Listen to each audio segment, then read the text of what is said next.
today. I hear things are getting busy and you got to run real quick. Yeah, you bet. Actually, it's it's getting to be the spring. I mean, spring starts a different time every year when you're like, "Oh, wait a minute. I've got people taking photos for new listings. I've got people writing offers on the purchases. I've got people calling and saying, "Hey, we need some advice. We're ready to go with our house." And it's not just, one or two here and there. You got a little bit of everything every day. Mm-hmm. No, 100%. So are you starting to see multiples, or like are you having trouble getting buyers into open houses? Like what are you seeing right now in the Edmonton market? Yeah, that's a really good question, and I have to be honest. It's still very exclusive to each neighborhood. Is very unique, Keaton, and I think that's people forget that sometimes. The citywide activity is good, but to give you an example, I've got buyers, looking at the $800,000 price range. We're in a multiple offer twice this past week because they weren't successful the first time, and we were successful the second time. But that's in an $800,000 price point, and then I've got a condo that I actually just put up, 12 days ago downtown Edmonton. And we got an offer right out of the hop the first week on that one, which is rare for a condo market. And then I've got, another property that, it's hard to even getting showings at it because, it's just in an area where not everybody's interested, even though it's a beautiful house. So, getting one or two showings this week was actually like, oh, the market picked up. We had one or two showings this weekend, So it's an interesting market for sure. Buyers and sellers both in different scenarios. But I can tell you, being part of multiple offers, going and doing photo shoots right now, people getting excited about the spring. It's plus 10 out today is the goal. Yeah, I definitely see the market change. And of course, weather always brings out the exciting joy of life again, not the, well, we'll do it later when we feel better. No, I get you. One of the earlier pieces of good news that I was chatting about was the Bank of Canada decided to hold interest rates today. So we didn't see an increase, which is good news. And I personally think that's going to trigger a lot of the buyers that have been sitting on the fence. Yeah.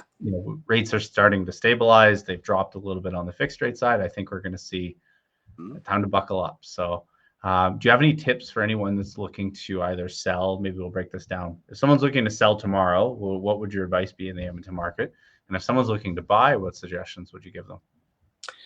Yeah, that's a pretty broad question, but I can see here, like right now, if you're looking to sell, the one thing I can say that is a very common discussion I'm having this last 2 weeks is your house has to be spotless. It has to look like a show home. It doesn't mean it has to be fancy. You don't need granite tops, quartz countertops.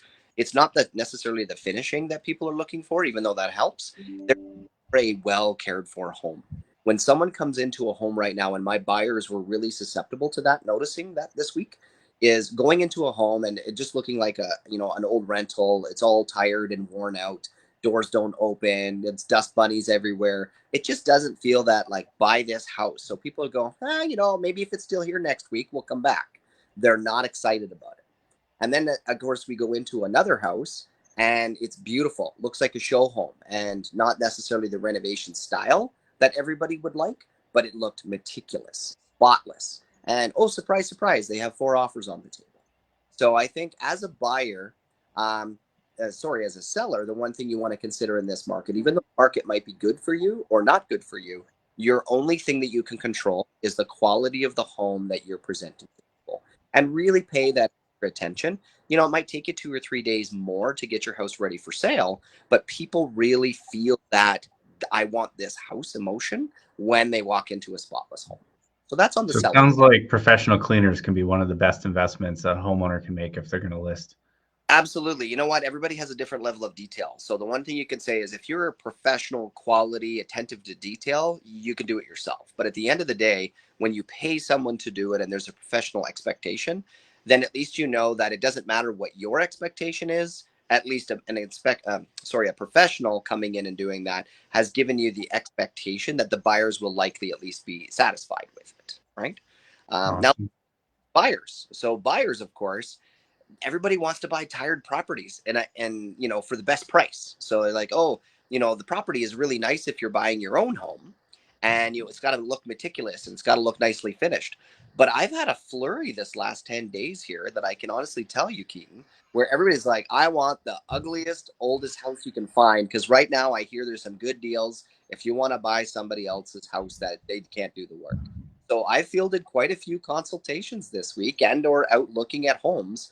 Had another guy of mine, he hasn't bought a house in a little while, and he said, hey, my neighbor just went up and it looks like a dog. Can we go look at it? So I love having those conversations because those are also, sometimes investors, sometimes people who are just, they know how to do some renovations and they're not afraid of it. And that's actually a fun part of my job too, is getting to go look at the potential of something instead of saying, hey, we're buying something that's max potential already. It looks as good as it's ever going to get. Are you finding less competition for your buyers in those older, more rundown properties? Definitely, I would say less competition for the older rundown properties because most buyers today, and I don't mean this in a negative way, but it's just a realistic thing. They're too busy. They don't have the skill set. They're not really sure how they could really arrange a contractor to come in. They don't necessarily have the skills to swing a hammer and finish something themselves. So I think when you're in that ability and you have that trade behind you and or those expertise behind you to say that's okay, we can do that work, you're actually going to put yourself in a bit of a buyer's market where you can go and be selective and take your time making a decision. No, for sure. Well, I appreciate you sharing. And anyone who's looking at those older properties, we can actually use purchase plus improvements programs to have those issues, the reasons why you're getting a good offer and there's less competition. Well, we can use a purchase plus improvements program to actually remedy whatever those deficiencies are, usually in the first 100 days. So Oh, there's an interesting process to that, and we'll dive into it maybe next week. But just want to thank you for coming out, Chris. And I know you got to run, and it's going to be a whirlwind of a day, but I wish you the best with it. excellent. Thank you. And yeah, keep me posted on these interest rates. I know that sure has an impact. I personally went to refinance my mortgage, as you know, this last week, and they even dropped my rate another 0.15% before signing off because they knew that I hadn't signed off on it yet, and they were worried I was going somewhere else. So that helps too. The interest rates being a little bit better, it's a little closer to what we already had. Hey, it's an extra 50 or $60 a month. That makes a difference. So, Yeah, I never thought we'd get excited about interest rates in the 4% range. That yeah, was an expensive B lender 2 years ago, but that's the right. world we're in. Have a good one, man. Excellent. Thanks, Keaton. You too. Bye for now. Cheers.